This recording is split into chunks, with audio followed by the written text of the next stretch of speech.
Hello everyone, I'm Marlise. And I'm Elyse. And we're OutlandDish. And today we're going to recap for you Outlander Season 5. Episode 2! But first, a little recap.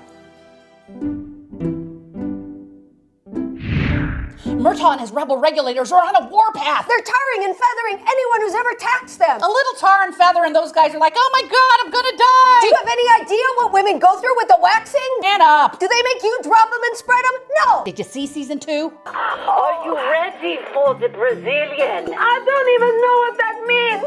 Just make it bold. Un, deux, trois. One or two more times, I think we've got it. Brianna is sketching her best Bob Ross portraits. But all her sketches have blue bonnet on it. Stephen Bonnet on it. There's nothing better with Stephen Bonnet on it. Dr. Claire, medicine woman, loses a patient. Farish perished. He had appendicitis. And was poisoned by mercury. Freddie Mercury poisoned him? No, not that mercury.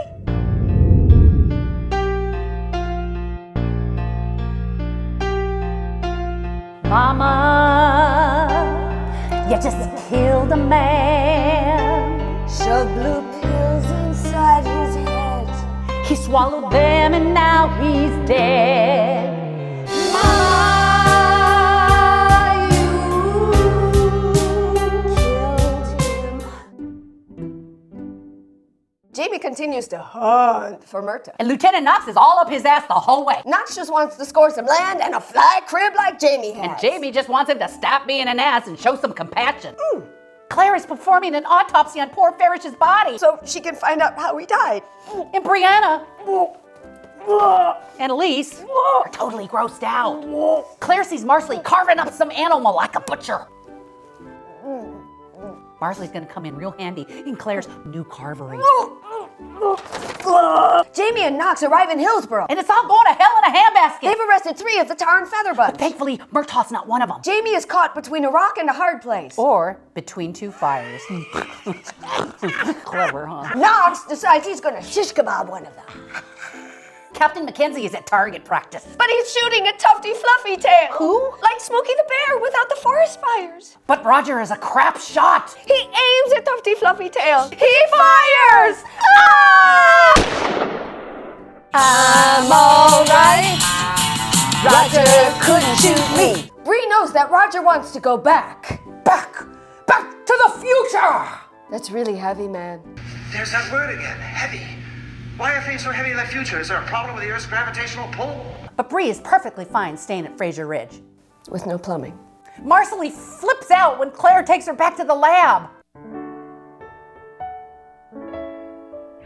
Hey, Marcely. Yeah? Hey, come over here in my lab. I got something I want to show you. Holy shit! What do you call that? What the hell is the matter with you?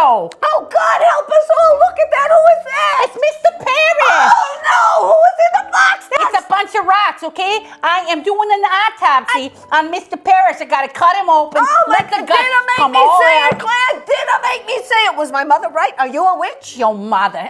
Please. I may be a bitch, but I ain't a witch, all right? And your mother is a hoe. Hey, okay? hey, that She's is my a mother, hoe. the hoe you are talking about. But what are you gonna do with him? Oh my God! God help us all! I You gotta want do the this body, the autopsy body. so that he can tell me how he died. How's he gonna tell you anything? He's gonna freaking die. I think you take a liver out and then you take Oh my a liver out. God! Jamie sneaks back into the prison to break out the tar and feather bunch. But they warn him they're suiting up for war. And they're not even grateful. It's candle making day on Fraser's Ridge. Those bitches are too ignorant to listen to Claire's medical advice. So Claire has to create a top 10 list. Of how not to die in revolutionary America. Signed by a man. Knox tells Jamie to go back home and get some back up. It's wartime. It's gonna be raining men. And kilts. Roger gets an eye exam. Okay, Roger, now read the second to the last line for me, please. That goes over your eye. Just read what you see. LZPMO. That's 53209. Try the next line. 5307. That says chart. Rabbit. That's the squirrel mocking you. Claire tells Roger she hopes they get the hell out of Dodge and go back to the 70s. Because, you know, it's safer. Vietnam. Drugs. Nixon. I am not a crook. He's a crook. But they can't go anywhere until they know Wee Jemmy can hear the stones. Oh, Wee Jemmy will hear the stones, all right.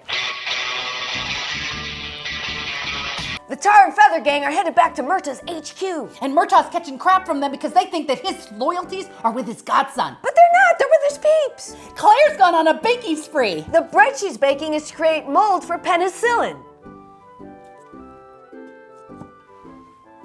Brianna doesn't think that her mother should be fooling around with all this wibbly-wobbly, timey-wimey stuff. She's not the doctor with the TARDIS, for heaven's sake. If she wasn't, she could get her ass in that TARDIS and go back to Boston, get the penicillin herself. It's bigger on the inside. That's what she said.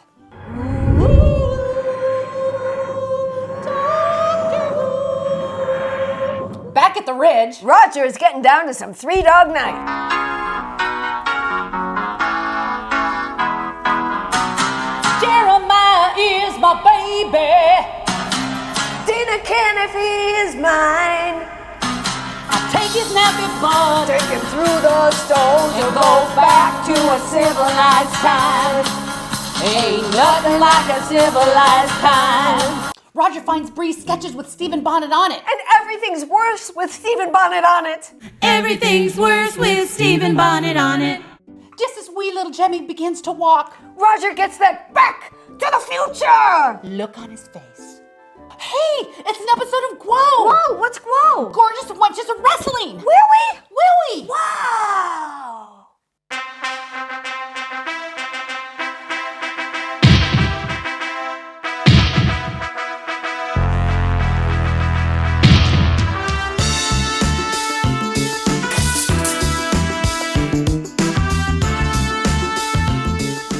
And all the men be betting on them and shit. And one of those men is Stephen Bonnet on it. He's back. And he's messing up a guy like a Chop-O-Matic. And he be looking for his wee baby.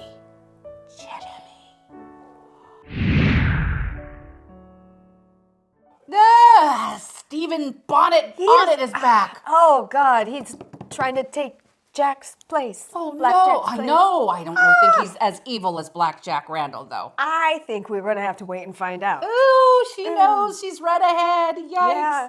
And I'm telling you, I'm pretty far along in the books. He's still not dead. Just saying. no. Oh, but you no. know what is dead? Like a turkey, and they're shooting a tufty fluffy tail, and then there no. was that goat or deer thing. That Yeah, the this sound was effects. No episode for a squeamish vegetarian. I'll tell you that right now. I had to keep looking away. I had my paper bag. It just. She did. It was hard. But the sound effects that they put on her chopping up the animal was just... No. But let's talk about Claire and her frustration of not being able to help these people in the 18th century and wanting to create her own penicillin, which Bree says is going to sort of screw with the timeline of, history and everything if she invents it 150 years before it's supposed to be invented. Well, and then they bring up at one point, Roger, if he goes back to Morag Mackenzie and how he could screw up his timeline that way too, and trying to explain the kinship. So yeah, they are butting up against some elements of time travel. Okay, so fluffy woofty tail, which I can't say. Tufty wuffy. Tufty fluffy tail is a real thing. We looked It's it a up. real thing. It is not this, but it's awfully cute. They had little badges and little Yes. commercials. And it just teaches little kids how to go across the street, look both ways, Hold my hand. Yeah, it's it's really very cute. sweet. Yes. So And that's Tufty really- Fluffy Tail would absolutely get on with Smokey the Bear. Just saying. Let's talk about Murtaugh. Oh, Murtaugh's going down. Yeah, you they've think he's started to going. take the sympathy away from him and turning him into a really rabid extremist regulator. Yes. And Yeah. I think this means that he is going to force Jamie's hand because we're all just speculating because Murtaugh never made it this far in the book. Heather Inslee of Outlander SoCal Edition says he's on borrowed time. Yeah, he is. Well, he is because, and I didn't think it was maybe, but when they started him off in this episode and he was such a badass, like, Murtaugh's going down. Okay, so Roger and Brianna, are they going home or are they not going home? Well, he really wants to go back. He really and does. Well, she's do you attached- blame him? I mean, She's do you attached blame to him? her family. Of course, and he says that she's and little wee Jimmy is the only family that he has, but this is kind of his family now. Yeah, so Claire and but the Jamie. whole, we're gonna go back. Maybe we'll come back to visit for the holidays. I mean, how easy is this? Well, and then Seriously. talking about taking a baby through the stones when it does take a physical toll on an adult, that could be tricky. Jamie and the jailbreak. Yeah, he really is walking between two fires. He's playing both sides against the middle, He's kind of between a like rock and a hard place, as they say. kind of like his grandfather did. But Yes. Jamie knows sort of the outcome. He knows that America is going to win its independence, so he's kind of playing along with the redcoats even now. And every time a redcoat comes into view, I'm looking for Ross Poldark. I can't help myself. Are we going to have a crossover? Somebody call Aidan Turner, because I think there should be a crossover. A lot to look forward to again. Once again, we can't wait to see where this takes us. Oh, I hate when the show gets into like the scary, rapey. Oh, it's gonna get bloody. dark. Look, we want to give another shout out this week to another Outlander group. This one is Outlander SoCal. Yay! Last week we got to go to their Outlander SoCal! Last week we got to go to their Outlander screening party where they had a bottle of Sam Hewen's new Sassenach Spirits. And I did try a little, and whoo! She did. It was potent. But let's take a listen to what some of the ladies thought of the Outlander Season 5 premiere. So I really enjoyed the poignant moments between Jamie and Brianna. It was a seamless transition. The wedding was beautiful. The costumes are amazing. The set direction is exquisite. Oh God, it just had everything. You know, it was all sweet and family, and it was lovey and dovey, and we had a little sex. That was an amazing party. It was. Really was. Thank you so much for including the two of us. We had a really great time. A lot of like-minded people. Yes. All there to cheer on Outlander. Exactly. So That's cool. That's all we have for you this week. Thank you once again for watching. Don't forget to follow us on Facebook, on Twitter at OutlandDish, and on our Instagram page. OutlanderDish. OutlanderDish. On Twitter at OutlanderDish. Thank you all for watching. I'm Marlise. And I'm Elyse. And we're Outlandish.